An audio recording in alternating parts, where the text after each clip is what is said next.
Shakuni conseille à Duryodhana, nous ne pouvons pas réaliser nos ambitions dans ce fort, réfléchissons à une idée à l'extérieur.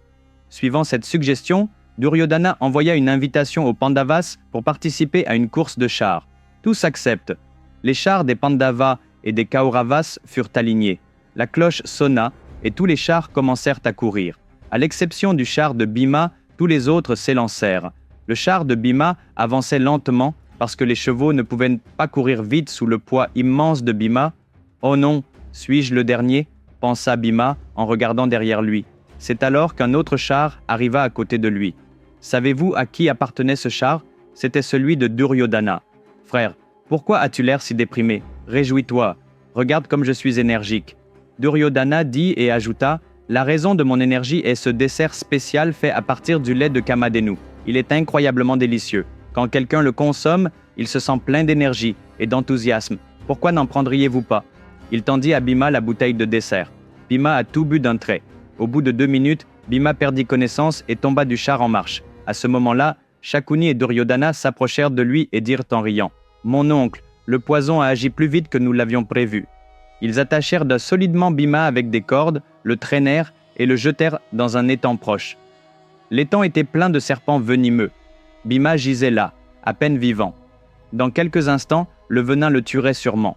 Dans ses eaux, des centaines de serpents entouraient le corps de Bhima, le mordant sans cesse alors qu'il se tordait entre la vie et la mort. Le corps de Bhima était rempli du poison donné par Duryodhana et du venin des serpents. Alors qu'il est sur le point de mourir, Bhima, qui a perdu connaissance, ouvre soudain les yeux. D'un seul geste, il déchire les cordes qui le lient. Regardant les centaines de serpents qui l'entouraient, il les saisit tous et les déchire comme des fils, les tuant tous. Terrifiés, les autres serpents s'éloignèrent de lui en rampant.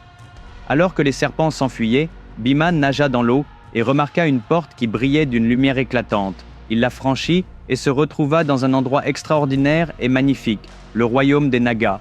La porte était un portail vers Nagaloka.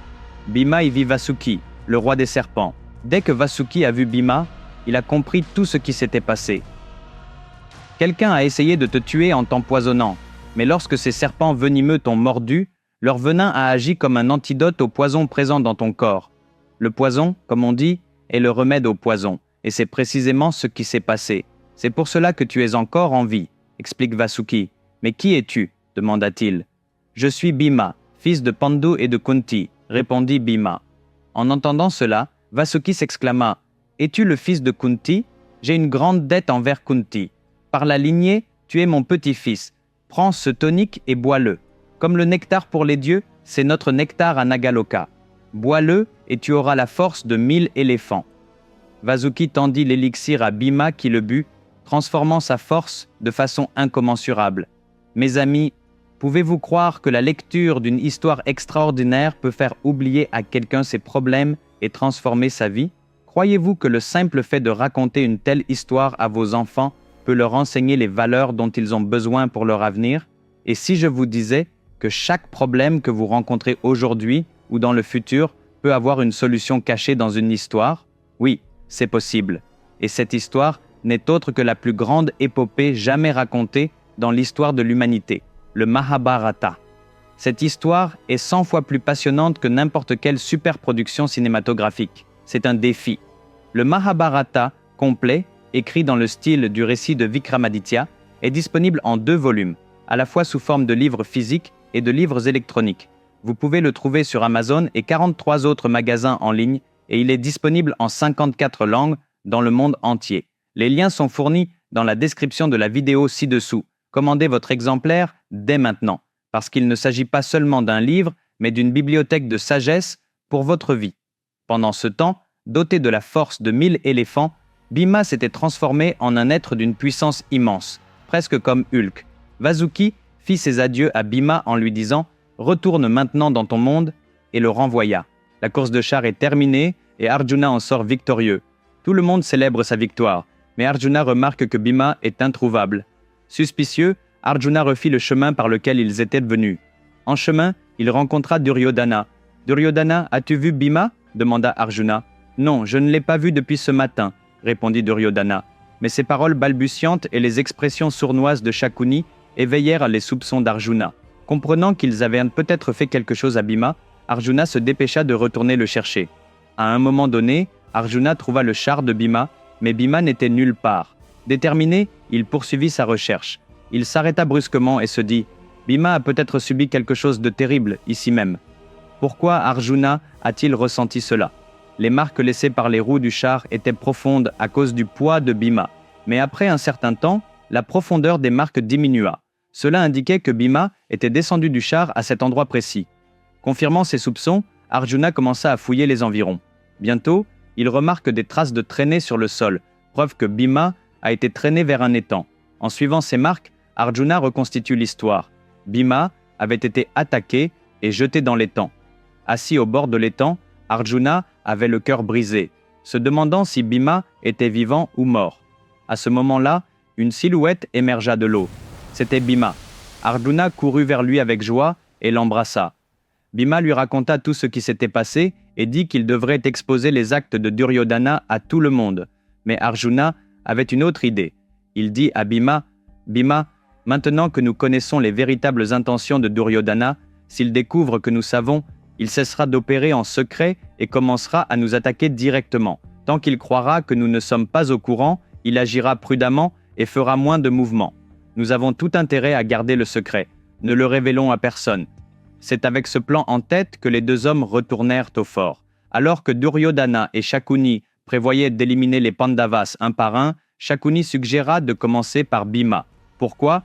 Parce que Bhima était le plus fort d'entre eux, capable de résister à tout. Shakuni savait que si quelqu'un pouvait survivre à un poison aussi mortel et en sortir vivant, c'était Bhima. C'est pourquoi Bhima était leur première cible. Shakuni proposa de tuer Bhima, mais son but réel n'était pas de l'éliminer. À cette époque, il n'y avait pas de conflit direct entre les Pandavas et les Kauravas.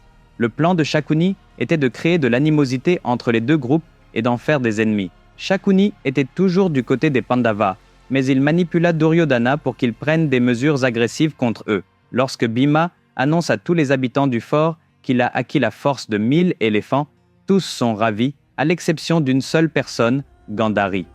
Elle était profondément troublée. Elle savait que tôt ou tard, une guerre entre les Pandavas et les Kauravas était inévitable. Puisque Bhima possédait maintenant une force immense, il pouvait tuer les Kauravas d'un seul coup. Par crainte, Gandhari décida de rendre son fils Duryodhana encore plus fort que Bhima. Le temps était venu d'entraîner les Pandavas et les Kauravas à l'art de la guerre. Bhishma convoqua Dronacharya, qui arriva à Hastinapura avec son fils Ashwatthama. Bhishma présente Dronacharya à tous les Kauravas. Chacun d'entre eux lui présenta ses respects, mais leurs salutations manquaient de révérence, de crainte ou de dévotion. Ils le saluèrent machinalement en disant « Namasté, Acharya » ou « Namasté, Guruji » par obligation. Dronacharya, mécontent de leur attitude, se dit « Est-ce que ce sont ces élèves que je suis censé former à l'art de la guerre ?» Son cœur se serra. Plus tard, Bhishma présenta les Pandavas à Dronacharya. Les Pandavas se jetèrent respectueusement à ses pieds et demandèrent sa bénédiction. Voyant leur humilité et leur respect sincères, Dronacharya pensa « Voilà comment les vrais disciples devraient se comporter. Mes amis, le prochain épisode fera passer l'histoire à un tout autre niveau. Ne le manquez pas. Rendez-vous samedi prochain à la même heure. En attendant, commandez dès maintenant mon livre sur le Mahabharata. Les liens se trouvent dans la description ci-dessous. Et si vous n'êtes pas encore abonné à ma chaîne, cliquez sur le bouton d'abonnement dès maintenant. D'ici là, prenez soin de vous. Au revoir.